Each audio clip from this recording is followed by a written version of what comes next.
आपके स्वागत में ये धरती बोली स्वागतम, ये धरती बोली स्वागतम, अंबर ये बोला स्वागतम, अंबर ये बोला स्वागतम, ये धरती बोली स्वागतम, अंबर ये बोला स्वागतम। ये सागर नदियां पंछी बोले आपका शुभ आगमन, स्वागतम स्वागतम। आज हिमालय भी मुस्काया, स्वागत में पैगाम ये लाया। आज हिमालय भी मुस्काया, स्वागत में पैगाम ये लाया। इस दैवी फुलवारी का आपको शत शत नमन।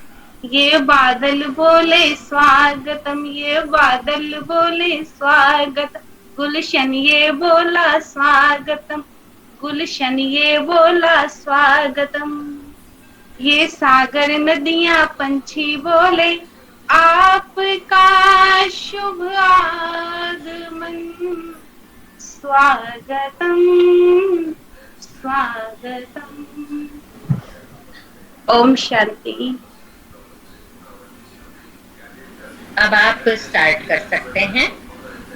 अब आप स्टार्ट करें। सबसे पहले आपका बहुत बहुत धन्यवाद। थैंक यू सो मच इतना अच्छा वेलकम करने के लिए।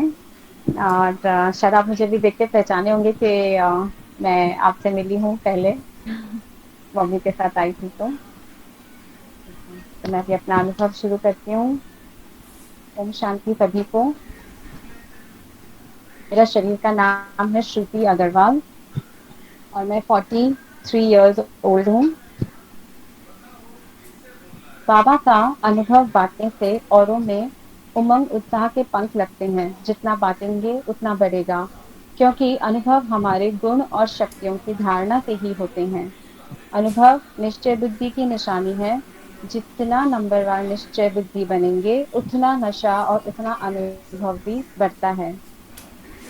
तो ज्ञान तो मुझे ज्ञान तो बचपन में ही मिल गया था। जब मैं 9-10 साल की थी, मैं रमा मौसी जी, रमा खंडेलवाल मेरी मौसी हैं, उन्होंने और सरोज मौसी ने हमें इनवाइट किया था शिविर के लिए। तो हमारी बहुत बड़ी पूरी फैमिली है, हम सब शिविर में गए थे आबू में और हमें वहाँ पे ज्ञान प्राप्त हुआ था। तो ज्ञान तो मुझे तभी मिल गया था। और फिर शादी के बाद 2008 में मेरी ज्ञान में वापसी हुई। अभी मेरा बेटा है 18 साल का और मेरे फैमिली मेंबर्स हैं। जैसे मैं अभी जिस फैमिली में रह रही हूँ, मेरे सास ससुर के साथ मेरे हस्बैंड, मेरा बेटा और मैं। तो मेरे बेटे को बाबा की पहचान है, वो बाबा को याद करता है। इनफैक्ट मैं ये कह सकती हूँ कि वो बाबा को, जैसे बाबा कहते हैं मूल्यों में कि बाबा को यूज करो, तो उसको बाबा को यूज करना अच्छे से आता है। तो वो बाबा को हर चीज में, लाइफ में यूज करता है। मुझे बाबा से बहुत प्यार मिला है। मुझे ऐसा अनुभव होता है कि मुझे बाबा से बहुत प्रेम मिला है। ज्ञान में मैं अकेली ही चलती हूँ। मेरी लौकिक मदर जब 2012 में उन्होंने शरीर छोड़ा, जब तक वो थी तो उनका सहयोग था मुझे ज्ञान में। उसके बाद से मैं अकेले ही चलती हूँ ज्ञान में, ससुराल में भी और पीहर के साइड में भी, क्योंकि मेरा पीहर बहुत नज़दीक में है, वॉकिंग डिस्टेंस ही है यहाँ से। तो पीहर और ससुराल दोनों साइड से मैं अकेले ही चलती हूँ। 2012 में मेरी लौकिक मदर बीमार हुई थी, उनकी तबीयत खराब थी, परंतु कभी कभी कोई ये नहीं कह सकता था कि वो शरीर छोड़ देंगी। मैं तभी 33 इयर्स की थी। और 2012 तक मेरे ससुराल और पियर में भी मैं और मम्मी ज्ञान में चलते थे, जैसे मैंने आपको बताया। फिर एक दिन, मैं तभी उसी समय की बात है, मैं एक दिन मुरली पढ़ रही थी और मेरी शुरू से ही आदत है कि मैं मुरली को दिन में एटलीस्ट 2 या 3 बार पढ़ती थी, अभी भी पढ़ती हूँ। तो मैं जब मुरली पढ़ रही थी तो मुझे बाबा ने कहा, मुझे ऐसा लगा कि बाबा ने मुझे कहा कि 2 महीने में कोई घटना घटने वाली है, कुछ होने वाला है। पर कभी ये नहीं समझ में आया कि क्या होने वाला है, मतलब कुछ ऐसे इशारा नहीं मिला मुझे बाबा से। और मुझे बाबा का इशारा इसलिए समझ में आया क्योंकि मुझे पहले भी ऐसा अनुभव हुआ है कि बाबा कुछ कह रहे हैं और वो सिर्फ़ और सिर्फ़ मेरे लिए कह रहे हैं। तो वो मुझे निश्चय था कि बाबा ही कह रहे हैं मुझे। फिर उस कुछ दिनों के बाद मेरी मदर काफ़ी सीरियस हो गई और उन्हें हॉस्पिटलाइज़ करने के लिए ले जा रहे थे। जैसे मैंने आपको बताया मेरा घर काफ़ी वॉकिंग डिस्टेंस पे ही है, तो मैं मम्मी के घर की तरफ निकल पड़ी। और चलते-चलते मुझे संकल्प चला कि बाबा ने कहा था कि कुछ होने वाला है, तो कहीं कुछ होगा तो नहीं? फिर मम्मी को हम हॉस्पिटल ले गए और मम्मी को हॉस्पिटलाइज़ कर दिया गया। बाबा ने मुझे तभी टच कराया कि तुम 3 दिन योग भट्टी में बैठ जाओ। और मैं 3 दिन योग भट्टी में बैठ गई। 8-8 घंटे की मैंने 1 दिन 8 घंटा ऐसे करके मैंने 3 दिन की योग भट्टी की। हर दिन 8 घंटा बाबा को याद करने लगी। रामानुसार मम्मी ने शरीर छोड़ दिया और जब मम्मी ने शरीर छोड़ा तो उस समय मम्मी के सामने जैसे मम्मी के सामने पूरी फैमिली थी। मैंने ये भी देखा कि मम्मी अनकॉन्शियस थी, मतलब कि मम्मी को किसी के भी आने या जाने की, किसी की भी उपस्थिति की है ना होने या नहीं होने का उन्हें एहसास नहीं था। परंतु मैंने ये देखा कि अंतिम सांस लेते समय मम्मी ने सामने खिड़की की तरफ, मतलब उनका फेस शायद उधर ही था, वो उधर देख रही थी और बहुत हल्का सा उनका ना अनुभव ऐसा था कि बहुत हल्की हो गई और वो मुस्कुराने लगी। मुझे ऐसे लगा जैसे उन्होंने कोई फरिश्तों को देख लिया हो और ऐसे मुस्कुराते हुए मम्मी ने शरीर छोड़ा। आज उस बात को 10 साल से भी ज़्यादा हो गए हैं। मैं जब दूसरे कोई रिश्तेदारों के बारे में ऐसे सुनती हूँ कि उनके करीबी रिश्तेदार ने शरीर छोड़ा है, ऐसा देखती हूँ, तो मुझे है ना वो अनुभव फ़ील होता है उनको खोने का, उनको डरने का। परंतु जब मैं ये अपने लिए सोचती हूँ तो मुझे लगता है मुझे कभी भय और दर्द नहीं महसूस हुआ इन 10 सालों में अपनी माँ को लेकर के। तो ऐसा क्यों हुआ? मैंने आज तक मम्मी को याद करके दुःख के आँसू नहीं बहाए, फ़ोटो निकाल कर नहीं देखती हूँ मम्मी की, बेवज़ह उनको याद नहीं करती, दुखी नहीं होती और मैं ना ही उनके बारे में ऐसी व्यर्थ या किसी से भी कोई बातें करती हूँ और ना सुनती हूँ मैं ज़्यादा उनके बारे में। तो मुझे ये एहसास होने लग गया थोड़े-थोड़े समय के बाद कि बाबा ने जो 8 घंटे 24 घंटे पूरे मिलाकर जो भट्टी में बाबा ने बिठाया ना, उसमें मेरा सारा दुःख, दर्द, भय, ये सारी फीलिंग मेरी से मुझे ना बाबा ने मुक्त कर दिया था उस समय। मैं ना जैसे फीलिंग प्रूफ हो गई हूँ। मैं आज भी रियलाइज़ करती हूँ कि मैं फीलिंग प्रूफ हूँ अपनी अलौकिक मदर को लेके। और ये बात समझने में मुझे काफ़ी टाइम लगा। एक दिन केवल 1 दिन जब ऐसा आया था तब मैं मम्मी को याद करके मेरे आँसू आ गए। तो उस वक़्त मैंने पापा को याद किया और मुझे ऐसे लगा कि पापा मैं हूँ और मैं ऐसी माँ हूँ जो तुम्हें सिखा समझा कर ऐसा होशियार बना देगी जो कोई भी लौकिक माँ मोह के वश नहीं कर सकती है। तो ये बात सुनकर मेरे आँसू रुक गए और जैसे मैंने उस समय ना अपने आप को बाबा को सम मतलब समर्पण कर दिया। मतलब मेरे को ऐसे नहीं था कि मतलब मैं पक्की हो गई, मैं तैयार हो गई और मैंने सौंप दिया अपने आप को बाबा को। फिर मेरा एक अनुभव है जैसे जब मैं ज्ञान में 2008 जैसे मैंने आपको बताया मैं फिर से चलने लग गई थी, तो मैं बाबा से मिलने आबू जा रही थी। अराउंड 2009-2010 की बात है ये। उस टाइम पर मेरा बेटा काफ़ी छोटा था, 6-7 साल का ही था और क्योंकि मैं खुद इतने सालों में पहली बार मतलब शादी के बाद जा रही थी बाबा से मिलने, तो मैं अकेले ही जा रही थी बेटे को घर पे छोड़ के फैमिली के साथ। और शायद मैं उसको अकेले छोड़ के जा रही थी, तो मैं काफ़ी नर्वस थी। मैं उस समय थोड़ा नर्वस हो रही थी कि मुझे कैसे मैं जाऊँगी आबू अकेले और कैसे होगा, एकदम नया मैंने कदम उठाया है, ऐसे करके। तो मैं अंदर ही अंदर डर तो रही थी, पर मेरे को आबू जाने का उमंग उत्साह भी था। बाबा को अपनी हालत के बारे में भी मैंने बताया था। तो के दिन जब आबू जाने के दिन मैं स्टेशन के लिए घर से निकलते वक़्त मैंने बाबा से कहा था कि बाबा घर का ध्यान रखना। फिर आबू जाने के लिए ट्रेन में बैठ गई और जहाँ पे मेरी अकेले की सीट थी, तो मेरी जहाँ अकेले की सीट थी वहीं पे और भी बीके भाई-बहन थे जो पहले स्टेशन में चढ़ गए थे और मुझे फिर मिले वो मतलब मेरे स्टेशन पे। तो उसमें एक बहन थी जो बहुत ही मिलनसार थी और सहयोगी थी। ट्रेन का सफ़र इसीलिए मेरा ट्रेन का सफ़र बहुत ही आराम से निश्चिंत होकर के कट गया। अगले दिन सुबह को ट्रेन में मैंने अपने युगल को फ़ोन लगाया हाल-चाल पूछने के लिए। उन्होंने बताया कि उनकी बहन अपने बच्चों के साथ रात को वहीं रुक गई थी। उनकी छोटी बेटी जो कि 8 महीने की थी उस समय अ, उन्होंने बताया कि उस पर है ना गलती से गर्म पानी गिर गया। उसको वो उस बच्ची को ना ऐसा शॉक लगा गर्म पानी का कि उसकी है ना साँसें रुक गईं और उसके ना आँख हिलना बंद हो गई। तो उस समय सब इतना घबरा गए थे क्योंकि उस बेबी के हाथ में होल था। मेरी सास ने तभी नया-नया ज्ञान दिया था। उन्होंने भी है ना आबू आकर के तभी नया ज्ञान दिया था। राजयोगा का कोर्स किया था। ऐरी ऐसी परिस्थिति में उन्होंने चिल्लाकर ऐसे बाबा, बाबा कहा, "बाबा इसको बचा लो, बाबा इसको बचा लो।" तभी फिर मेरी ननंद बेबी को लेकर के सीधा हमारी बिल्डिंग में एक डॉक्टर के पास गई। वो डॉक्टर केवल फिजिशियन थे, कोई हार्ट के डॉक्टर नहीं थे। परंतु उन्होंने तुरंत कोई ऐसा नुस्खा बताया जिससे बेबी हिलने लग गई और जल्दी ठीक हो गई और नॉर्मल हो गई।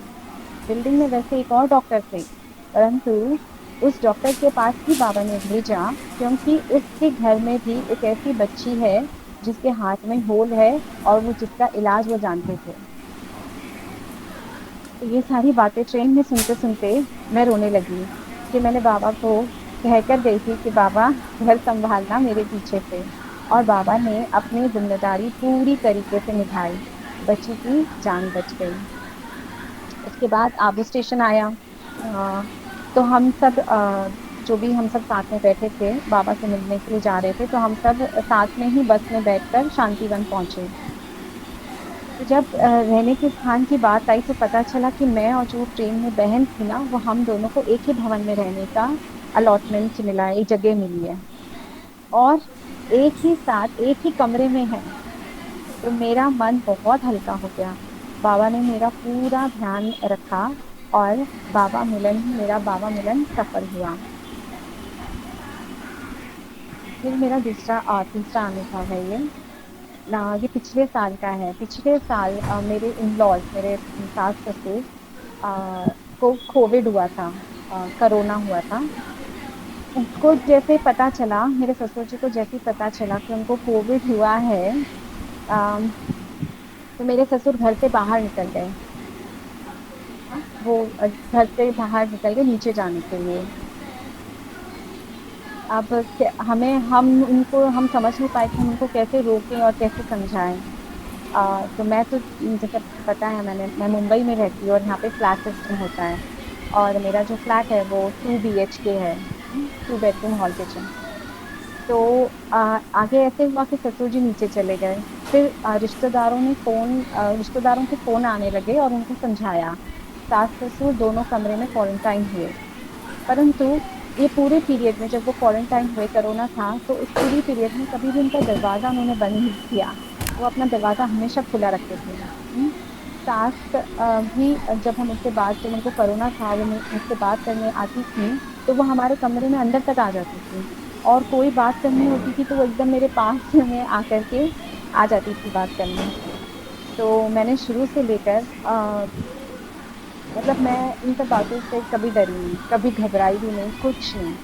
मेरा शुरू से लेकर एक बार भी घर का माहौल खराब नहीं होने दिया। मैंने शुरू से लेकर एक बार भी जैसे मुझे था कि घर का माहौल बिल्कुल खराब नहीं हो, क्योंकि मुझे निश्चय था बाबा पर। मुझे बाबा की ये बात बहुत अच्छी लगती है कि स्वस्थिति अच्छी रहेगी तो परिस्थिति को बाबा सँभाल लेता। मेरा यही निश्चय रहा। मैंने बिना डरे, निर्भय होकर हर परिस्थिति को हल्के रूप से फेस किया। धीरे-धीरे 4-5 दिन के बाद इन-लॉज़ कमरे में ही रहने लगे, बाहर नहीं आते थे। अर्थात उन्होंने फिर हमें सहयोग दिया। बस वो बाथरूम यूज़ करने के लिए कमरे से बाहर निकलते थे, परंतु मैंने मन में कभी भी कोई नेगेटिव संकल्प नहीं चलाया। मैंने मन में पावरफुल संकल्प किया हुआ था, शुरू से ही एकदम मन पक्का कर रखा था कि मैं पवित्र आत्मा हूँ। और जब भी कोई मेरे पास आता था या कोई गुजरता था तो मैं बस यही संकल्प में रहती थी कि मैं एक पावरफुल लाइट हूँ यहाँ पे और मुझ पे लाइट फैल रही है, तो वो जो लाइट फैल रही है वो सामने वाले के ऊपर आप पड़ रही है। बस यही संकल्प करती थी और कुछ नहीं। तो और मैं तभी करती थी जब ज्यादातर जब मुझे कुछ ऐसे लगता था कि कोई नेगेटिव संकल्प, कोई परिस्थिति है मेरे आसपास में। ससुर जी की धीरे धीरे ससुर जी की तबीयत में कोई खा अच्छा, ससुर जी की तबीयत ठीक नहीं हुई। 10 दिन के बाद उन्हें हॉस्पिटलाइज करना ही पड़ा। तो हॉस्पिटलाइज करने के लिए हमें उन्हें हॉस्पिटल छोड़ने जाना था। मेरे हस्बैंड को अकेले कार में छोड़ने जाने की थोड़ी घबराहट हो रही थी, वो नर्वस हो रहे थे कि कैसे मतलब है ना, कैसे उनको एडमिट करेंगे और कोरोना है तो कुछ हो तो नहीं जाएगा पापा को हॉस्पिटल में, क्योंकि यही था कि जो हॉस्पिटल जाता है तो वो वापस नहीं आता है, इस वजह से उन्होंने मुझसे उन्होंने मुझसे पूछा कि साथ में चलोगे क्या हॉस्पिटल। तो मैंने सहयोग देने के लिए, मेरे मन में ये रहा कभी भी कि मुझे ना सहयोग करना है, और मैंने तुरंत हाँ बोल दिया बस। और बाबा को याद किया, रहम दिल का सामान याद किया। घर का वातावरण बहुत ही स्ट्रेसफुल था जब ये कोविड का पीरियड था, क्योंकि उस समय कोई घर में आ नहीं सकता है, कोई जा नहीं सकता है, काम भी रहता है और बहुत बड़ा कोई फ्लैट नहीं होता है यहाँ पे, तो ऑफकोर्स थोड़ा स्ट्रेसफुल तो हो जाता है। परंतु बाबा ने एकदम हल्का रखा, और मैं ये भी कह सकती हूँ कि वो दिन मेरे बाबा के साथ के बहुत ही करीबी अनुभव के दिन थे। 15, है ना।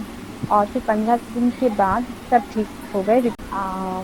जब फिर रिकवर हो जाते हैं तो हमें फिर से टेस्ट करना पड़ता है। मेरा बेटा एसिम्टोमेटिक निकला, उसको बहुत हल्का एसिम्टोमेटिक, मतलब बहुत हल्का उसको कोविड हुआ था, बहुत माइनर बोल सकते हैं उसको। और वो काफी डर गया था। उसको रात में जब अकेले सोने को कहा तो पहला दिन ऑफकोर्स वो एकदम घबरा गया। एक तो पहले ही वो पॉजिटिव है तो उसकी वजह से वो डरा हुआ था।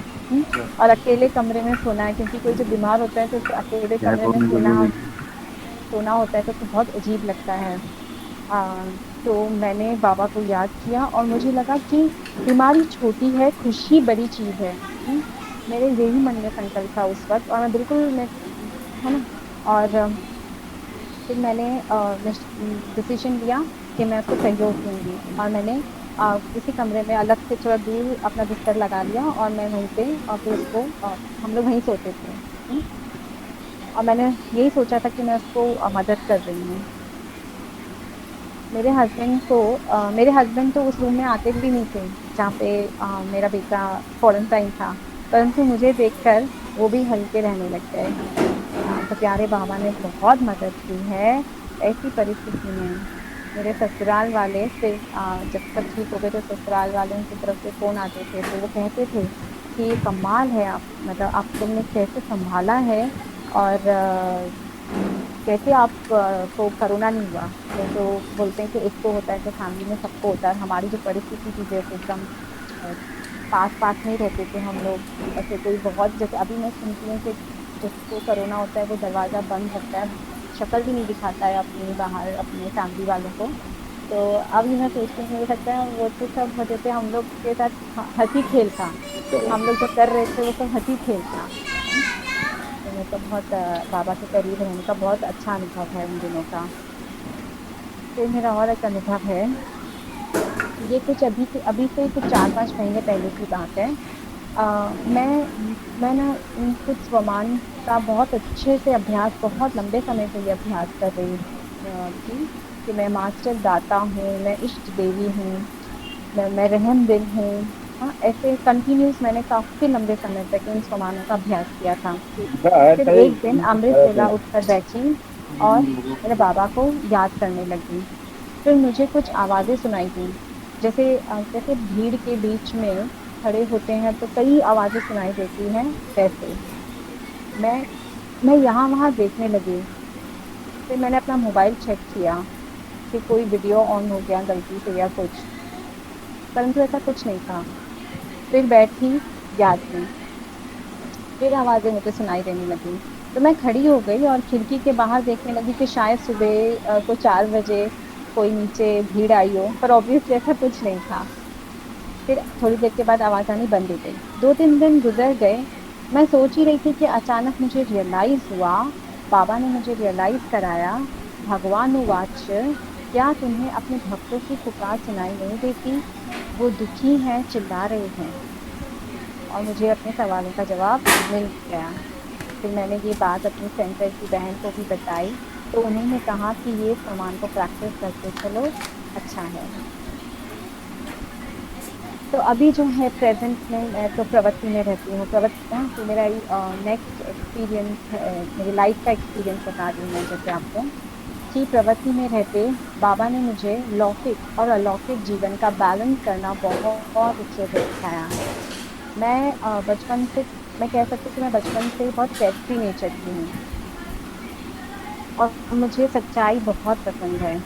मैंने कभी भी अ, पैसे को महत्व नहीं दिया।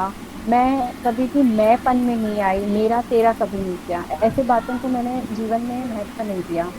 और मैं अब ये समझती हूँ कि इस वजह से शादी के बाद मुझे बहुत सारी परिस्थितियों का सामना भी करना पड़ा। परंतु मैंने हमेशा ये सोचा कि बाबा को जितना समय दे सकें उतना दूं, याद में, पढ़ाई में और सेवा में।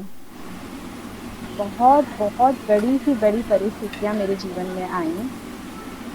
मुझे 1 साल मेरे बेटे के साथ पीहर में भी रहना पड़ा, परंतु बाबा ने मेरा साथ और हाथ हमेशा पकड़े रखा।